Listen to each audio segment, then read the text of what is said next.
Lead Watch 901 raises awareness regarding the persistent dangers of lead exposure and the ongoing efforts to end legacy lead pollution in our community. We are full of pollution. At one point, Memphis was known as the distribution center. There are a myriad of different factories and assembly plants and a litany of different roles that people could assume in industry. Unfortunately, a lot of those industries literally came to Memphis for cheap labor and polluted our communities, moved right along once they got all of their money, and were never held accountable for the legacy pollution that they left in these communities. Lead really lays at this intersection of crime, poverty, generational toxic poverty, where generation after generation in this poison environment keep suffering from this, and getting out of it becomes so much harder. The cumulative effect of lead pollution can affect multiple body systems, including neurological, hematological, gastrointestinal, cardiovascular, immune, and renal systems. Lead was once a radioactive material. Lead is an item that can't be destroyed. If you put it in fire, it gets stronger, right? When they take x-rays and you get an x-ray done, they're going to stand behind that wall that's made of lead. Radioactive material cannot penetrate lead. So when you grind that up and it turns into a dust and it gets into your body, it causes lots of problems. You're getting it twofold. So you're working hard to provide for your family, then you go back to your family where you're still exposed to these ridiculous toxins, right? And so when we talk about environmental justice, retribution and giving money, is one thing, but people are dead. Lead exposure may be linked to 412,000 premature U.S. deaths yearly. Lead poisoning can show up in different ways, especially as children are exposed and then they grow older. Entire families can also be exposed if they're all living in the same household, especially in situations with multi-generational households. You can have exposure from the grandparents, the parents, and the children, all from the same lead, whether it's the lead paint in the home or lead in the water from lead water lines. And then this affects the whole family and the community. Part of the challenge is people don't necessarily realize how impactful lead poisoning can be on not just your mental abilities, but your emotional as well. Over the years, the threshold for concerning blood lead levels has significantly decreased, dropping from 20 micrograms per deciliter before 1991 to 3.5 micrograms per deciliter today. The reason we got into doing lead inspections and assessments is that we realized in talking with the health department that Memphis had a huge number of people that were lead exposed. So we realized that we needed to do something about educating our community. While there has been significant progress made in reducing lead exposure in U.S. communities, disparities in who is harmed by lead still persists. There is an action level set for that, where if you are above a certain concentration of lead in your blood, then you're effectively considered to be lead poisoned. And this level has changed many times. It's continuing to get less and less. Currently, it may be 5 or 10 parts per billion in the blood, but now they're saying it should go down to 3.5 is the latest recommendation. And even then, that may not be a safe level. There really has not been any established safe level of lead exposure or lead in the blood. In 1978, the utilization of lead-based paint was banned in the United States, while the use of lead in gasoline was ultimately banned in 1996. In 1978, lead was prohibited to be in part of paint, but we still had lead in, your gasoline. We still have commercial sites that use leaded gasoline. We have a lot of industry in the neighborhood and railroads that not only are they looking at lead paint that was abolished, but you have a lot of other industry that is putting lead in the soil, in the air, and then you have lead service lines that have not been replaced or been partially replaced. Decades of research show that low-income communities of color and indigenous communities are significantly more likely to suffer sickness and death from legacy pollution due to close proximity to old industrial factories and plants. There's still significant issues around lead in housing.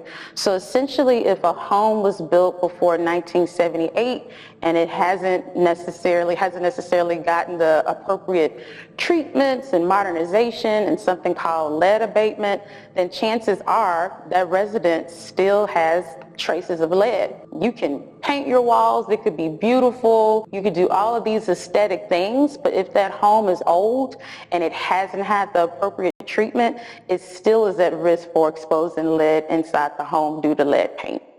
An analysis by the Shelby County Department of Housing identified 208,556 homes in Memphis and Shelby County built before 1978 with potential lead hazards. In some instances, it's based on the environment. I won't say that it's not, but as far as our work is concerned, we're talking single-family homes. We're going to be testing paint with a machine that's set up to identify paint. No matter how many layers of paint you have on the house, this machine can read through all of those layers. And then our consultant will take a dust wipe, send it to a lab and have that analyzed to see if the dust that's collecting on the floors or window sills or window stools or porches is contaminated with lead dust, because that's the way most children get poisoned. The Environmental Justice Legacy Pollution Cleanup Act of 2021 invested $200 billion to clean up legacy pollution and eliminate lead-based paint hazards in nearly 4 million low-income households. So one thing big we do is we have a master home environmentalist program. These are people from the community that are trained for all kinds of environmental hazards, not just lead, but we're looking at asthma triggers, slip and fall injuries. But on lead, they are trained in renovate, right, and repair laws. They also are trained with OSHA standards and all the EPA standards. The Tennessee Department of Health found that 11 of the 20 highest zip codes in the state are located in Shelby County.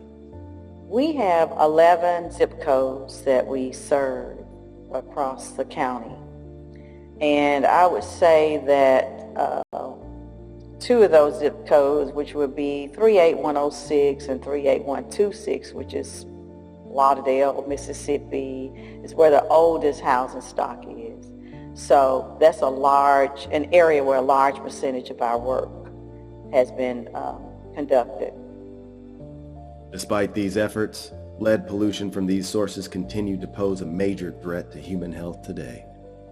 So we let the families know where the lead hazards are. We work with our partner organizations to get them enrolled into the lead hazard control programs, whether it's the city of Memphis, Shelby County, and get a full risk assessment. Lead poisoning poses a very serious threat to children, young adults, and pregnant women. So oftentimes when we think about children, we think about the baby that's already born. If you are a childbirthing person and at any time in your life you were exposed to lead, you might be okay. You might not necessarily have any significant health issues. However, if you were ever exposed to lead, some of the lead will actually leave out of your body, but in some instances it may not. When lead enters into your body and your bloodstream, it only stays in your bloodstream for a limited amount of time. Whatever lead that's not released from your body is deposited in your bones. So if you are a woman or a childbirthing person, if you're pregnant, when you get pregnant, your bones get a little bit porous. So that means that if there was lead that was deposited in your bones, literally when you are pregnant, your bones become porous. That lead that was deposited literally goes back into your bloodstream. Now it can impact that growing baby. Children under the age of 6 absorb lead 4 to 5 times faster than adults, putting them at the greatest risk of harm. The reason we're looking at children under the age of 6 is that most of your brain development happens at that time, and so it causes kidney problems, stomach problems, brain problems. Then after they're 6, there's something called a body burden, and that can re-release this lead that has been stored into their bones back when they have growth spurts. According to the Center for Disease Control and Prevention, once lead enters the bloodstream, it stays in the blood for up to 28 days before it's either excreted from the body or absorbed into bone, teeth, and other soft tissues inside the body. We've seen some that really aren't verbal. We've seen some that can't walk. When you see a child that's 2 or 3 years old that can't communicate to you, it's heartbreaking to see that, and we've actually witnessed those types of things. Researchers have discovered that high lead levels in the blood of expectant mothers not only impact the fetal cells of their unborn child, but also have repercussions for future-born generations. There's one family, it just haunts me, where essentially there was a young woman in a home that had ridiculously high levels of lead inside of the home, which prompted this young woman to get, at that time, her infant tested, lead levels off the chart. Not only did the child have lead poisoning, the child also was diagnosed with autism.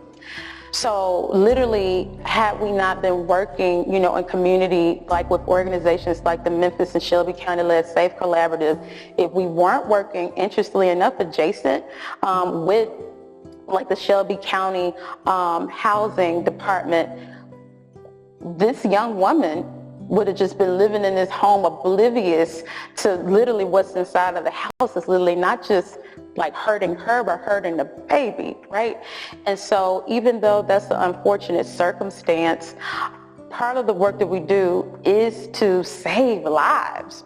From 2015 to 2022, between 10,000 and 17,000 children were screened annually for lead exposures, with around 325 identified with elevated blood lead levels. And then it also empowers us as an organization, people in the community, to use that narrative so that we'll never have another lead poison baby, whether it be in Douglas, Hyde Park, Orange Mound, South Memphis, all of the black communities in this city that has the highest levels of lead exposure. As stated in the Health Impact Project report, preventing childhood lead exposure will require significant policy and regulatory action, coordination across levels of government, and public and private investments, but has the potential to generate substantial economic and public health gains in the short and long terms. I'm a child in school, right? I'm having developmental problems. I'm not going to say that to the teacher in front of the class because I'm being teased, I'm being bullied. So now I'm mad, I'm frustrated, I'm upset, and I don't know no other way to get it out of me but to act out. You know what I'm saying? But the reason for my problem is because I'm poisoned from lead. The chemicals in my community is causing me not to be able to learn.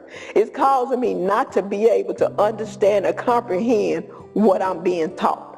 And there's nothing being done about it. According to the Center for Disease Control and Prevention, lead can store in the bones for 30 years. However, lead can then leave the bones and re-enter the blood during certain situations of oxidative stress. One thing was back then, these children were told they were lead safe because the action level was a 15 or a 20. So you had children that really had a high level of lead, but were told that they weren't lead poisoned. Now today, after much research and the action level being lowered so much, we realize those children were severely poisoned as a child. So now we're seeing some of that impacts of schools not being able to read and write, looking at the violence in juvenile hall and seeing, does that have any impact on what they their lead as a child, because it does cause a lot of anger, violence issues. We was living in the Fowler homes, and we were staying with someone, and he was kind of slow on developing. He didn't talk at the right age when other children would start talking. He would just point and and the walking and stuff. Like, he was kind of late on all of that. So I didn't know what it was. I just thought it was just something he was going through. It wasn't until recently that I determined that it might have been the lead that was in his system that caused him his developmental problems, and even today he's going through some mental health situations. The Journal of the American Medical Association has stated that lead toxicity places a significant burden on human potential. I mean, like, it might be due to lead poisoning or something like that, but it's more like,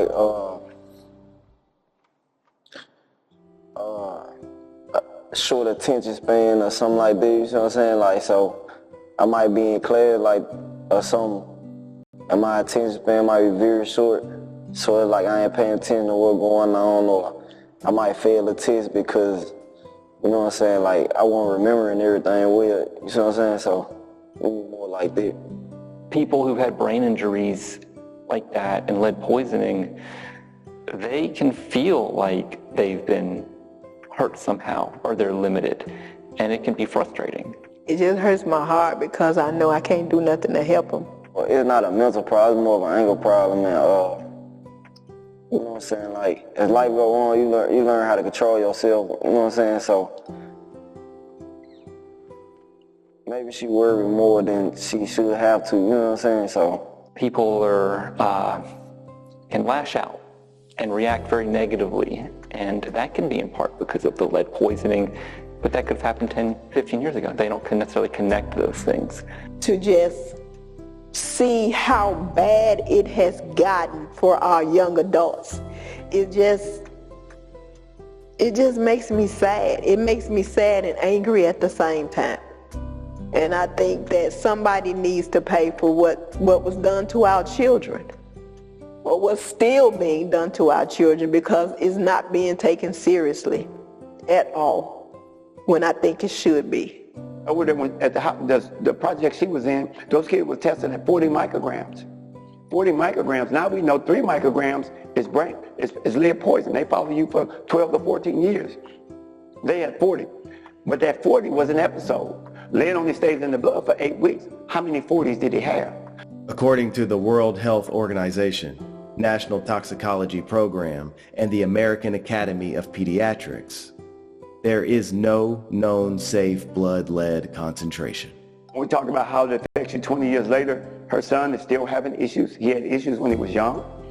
He has some issues now. But as of right now, the only thing that I could do for a parent that came to me that didn't really qualify for our program, but she had a child, so whether you qualify for our program or not, you've got a child that's lead poison. I have an obligation to help you. I try to use the support that I get, you know what I'm saying, and push myself, you know what I'm saying, so I just keep pushing myself, you know what I'm saying, using the support that I get around me. And my belief is that when people who have a body burden have episodes, they get exposed to lead through dust or through water or whatever, things happen. No one wins. No one, this is our future. No one wins. Nobody wins. The key thing when we say there is no safe level for lead, that's something people really got to understand. There really isn't.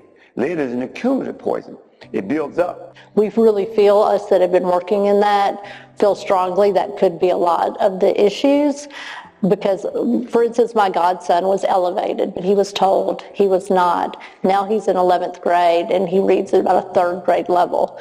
And, you know, I just feel strongly that if he had gotten that same education about proper diet, making sure that they knew he was elevated then, and the parent was able to take, you know, those precautions, it could have been a whole different story. Between 2015 and 2021, the health department reassessed its data to align with newer CDC guidelines of 3.5 to 5 micrograms of lead per deciliter of blood as levels of concern. This revised data reveals that more than 30% of children tested would belong in this CDC-recognized area of blood lead level of concern today. There's a lot of evidence to show that lead poisoning does correlate with crime and aggressive behavior.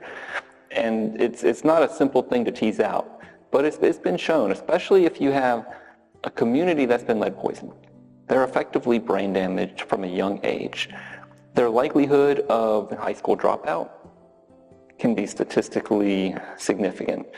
And if you drop out of high school, your chance of getting a job and succeeding is diminished, and then your likelihood of resorting to crime may be higher. What we need to be about is about solving the problem. The crime issue that we're dealing with now. Surely we can't take somebody who just shot somebody and say, okay, we're going to fix you. But what we can do is try to stop people from getting to that level. How did they get there? And I would like to do research on the people in prison.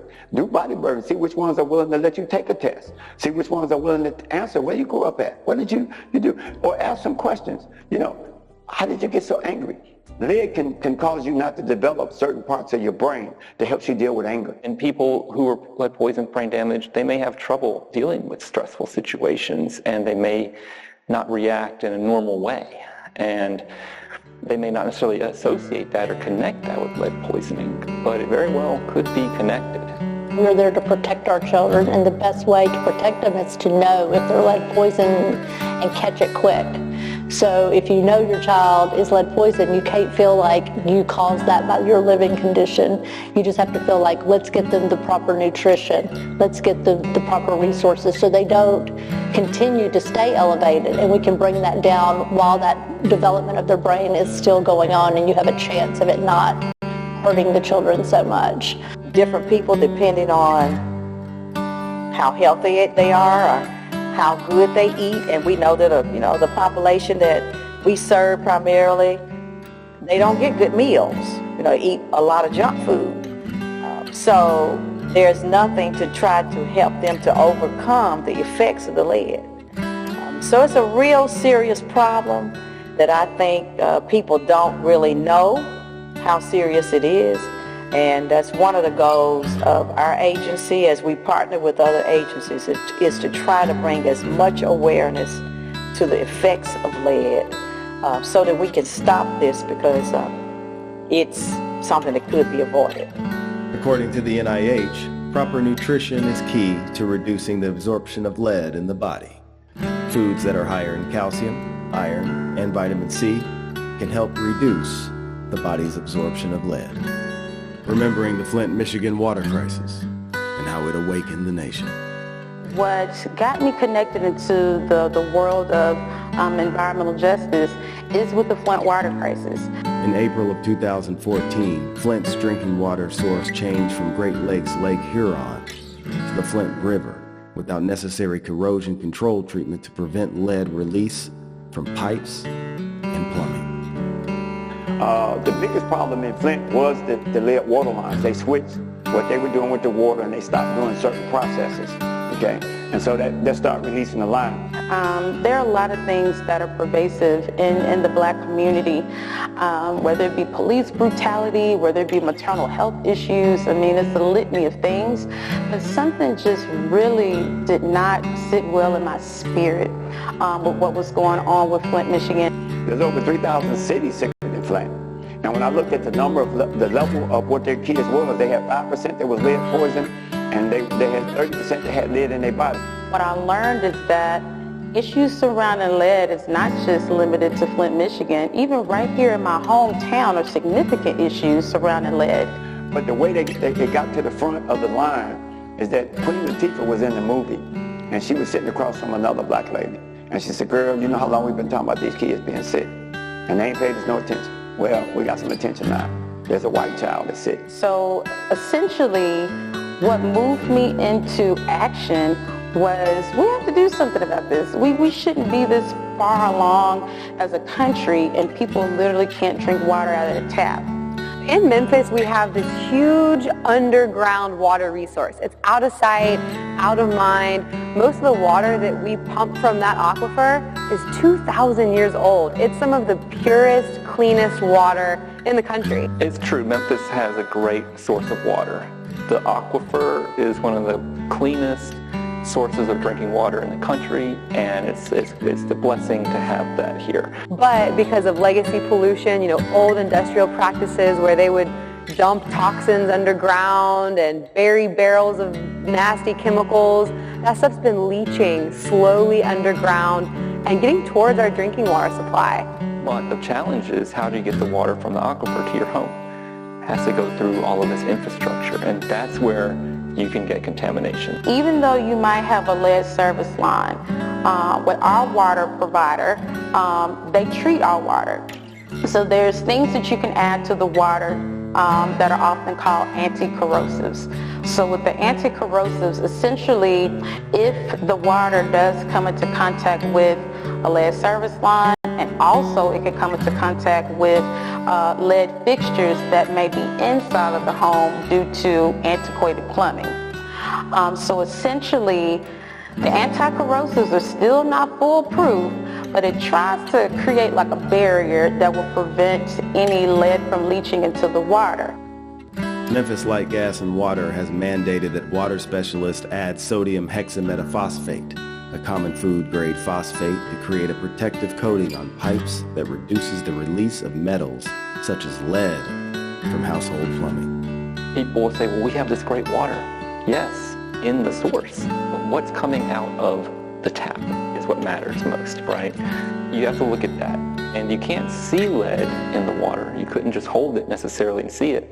And people say Memphis water has a bit of a sweet taste. Well, lead also tastes sweet. So that's part of the challenge in, you can't taste the lead in the water either necessarily. In Memphis and Shelby County, there are estimated to be 24,000 lead service lines servicing homes, schools, and buildings in the area.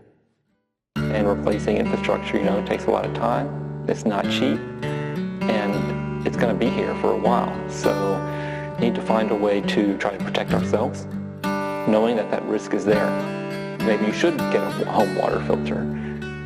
Ideally, everyone could have one if they think they need it. We have to drink water every single day for survival. And the more hydrated you are, the healthier you're going to be. But what's in that water, and you're drinking it every day, really, really matters. All in all, it's an issue. Is it completely widespread throughout the city? No. The majority of these issues, once again, are largely and disproportionately found in majority Black communities.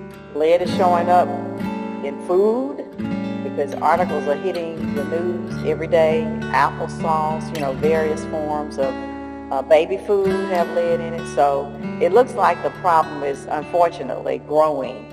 But right now our concentration is on remediating lead from soil, paint, and dust. We want everybody to think about the role that they can play, whether it's talking to Memphis City Council, MLGW, or even just friends and neighbors. Following advocacy groups that are doing this work and helping to spread the message and stand in solidarity together to make sure we can get the lead out and have safe drinking water for everyone. And it's really an opportunity we can all play a role in. Environmental justice advocates and other resource groups are now playing a significant role in informing community residents about the dangers of lead exposure and accelerating national and local efforts in getting the lead out of marginalized communities. I am the Tennessee organizer with Young, Gifted, and Green. And the reason we're doing this work and why it's so imperative is that a lot of people don't know that Tennessee, primarily Memphis, is in a public health crisis when it comes to lead water, the lead water lines, and possibly lead paints being in some of these older homes. A lot of our folks are affected in our community, and so doing this advocacy work is not only important in the sense of getting people educated about their potential exposure, but also preventing them from being potentially exposed. So I hope that we get more people in our community involved in this work, but also more people, angry and activated about why this is being allowed to happen in our communities. So we're here on Essex Avenue, and we just spoke with Ms. Johnson, and Ms. Johnson shared with us that they have been trying to mitigate some of the issues that they see with the paint. And so we noticed that it's not just Ms. Johnson, but her great grandkids that are also a part of this home. And so we let them know about the potential lead in their water. She also informed us that she had one of her great-grandchildren diagnosed with autism, and they checked for lead in their blood. So one thing that we're making sure is that we follow up with them and making sure of like potential lead in the blood system for the great-grandchildren and as well for Ms. Johnson. We're out here today to educate the neighborhood about the potential for lead in people's water lines. I'm in healthcare, I'm a firefighter, paramedic, so I'm used to emergencies on the back end of people's life, but if we can prevent health complications by educating the community about potential harms to their health, that can save me a lot of paperwork on the back end. But just here looking out for the neighborhood and letting them know that lead could be in their water lines or in their paint, and it starts with education, and that's what we're here for. You know, people, you start talking and they just don't understand how severe it is. You tell them, okay, lead lines have been identified at your home. And they said, oh, okay, well, do you want to get an assessment done, or are you interested in, pursuing it? And no. I think something needs to happen with the city as far as addressing that, because we have so many people, and not all of them are seniors. Yeah. So if people know just how detrimental it is to have any lead, the cheapest thing you can do is get your water tested. Right. That's the cheapest thing you can do. It doesn't cost you anything. So that's why I said that's the cheapest thing. Mm-hmm. So it's important to reach out to the residents and let them know how important that is.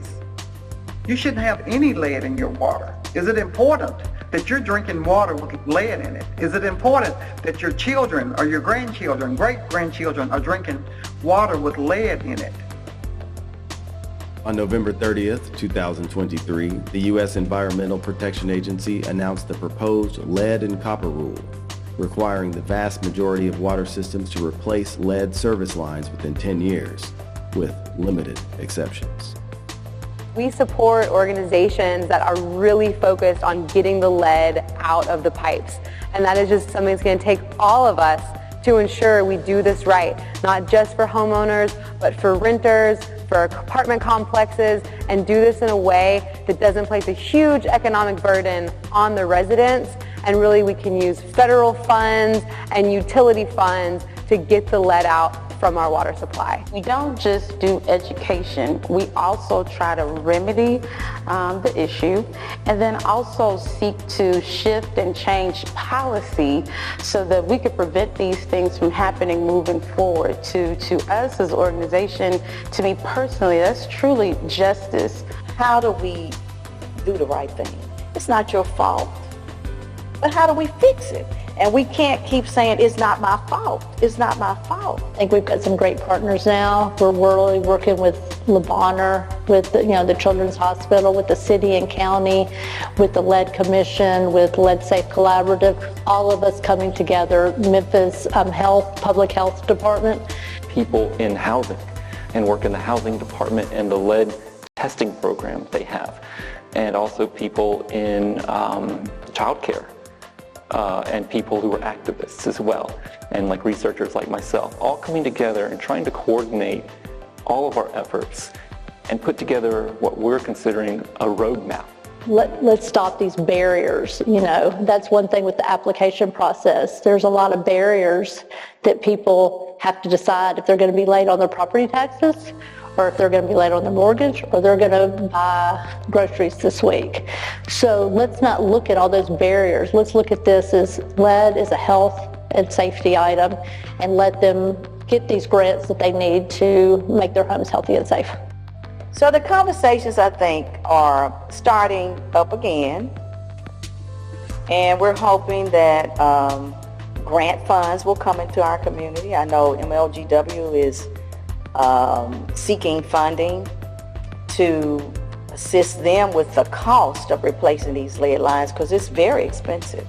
Despite an overall decline in lead exposure in the past 50 years, some communities are still experiencing high levels of lead exposure from old lead-based paint, corroding lead pipes, and industrial waste sites. It is way more serious and way more harmful than most people realize, and more pervasive. A lot of people may think that lead was a thing of the past, but it's still here, very much still here, and still having a major impact on people. And if we just don't do anything about it, it's just going to keep happening. I think what I would like to see from local government is matching. You cannot be solely dependent on federal funding. And far too often in Memphis, as it relates to environmental issues, it's always like, well, they made this mandate and it wasn't funded. You literally spend all sorts of money on other frivolous things in the city. Surely, you can find money within your budget, even if it's over a span of time, to do what needs to be done. It's not like we don't know what needs to be done. The science has been around for several decades at this point around how to remedy this specific issue. At this point, it's just a choice. You've got other people sitting at the table that are willing to help. And we've got some very dedicated partners that are willing to help solve this problem. The environment is something we all live in. And so to me, having a clean environment is important, and I want it to be clean. And that's part of my goal in life, is to help clean up a lot of this poison that's affected us. Put it all together, and you go back to my goal and my vision, and that is a lead-safe home for all of our kids, no matter what their economic background is, where they came from, or who their mom and daddy is. They live in a home that's safe. The benefit for a city to invest in the health of the people has a lot of positives. We improve education, we improve productivity, you improve an image of the city moving forward and being an example instead of being a negative. When you think about how well we're doing, we could be the first of the list on a lot of the positive things. The health of the city plays a major role in how people move forward in life and what they can achieve. Consequently, it is essential to maintain the focus on public health by further decreasing lead exposure, particularly in communities that are most affected.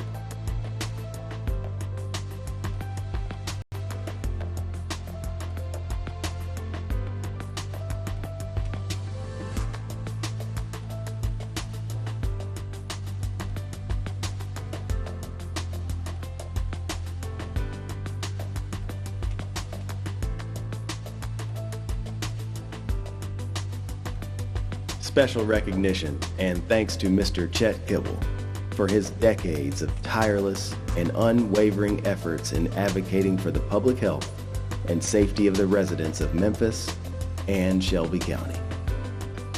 This presentation is brought to you by the Memphis Shelby County Lead Safe Collaborative and Memphis FilmWorks Incorporated.